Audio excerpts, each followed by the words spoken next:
Hi everyone and welcome to my channel. In today's video, I'll be showing you how to create a welcome sign for any of your event. First, you need to design your welcome sign on the computer as to how you like it, and then you can go to the stationery shop and get it printed in a large size for 10 dirhams. You stick it to a foam board. You get the foam board in day to day for 15 dirhams. You can use a tape to stick it. With the help of extra carton boxes, you can make a stand like this for your signboard to stand and cover it with a cloth.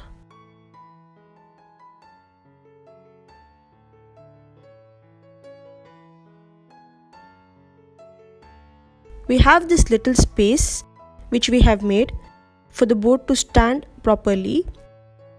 Fix the board in the gap created and your welcome sign is ready. Simple and easy, you can do it on your own for any of your events. Hope you liked my video. Thanks for watching. Please do like, share and subscribe. Thank you.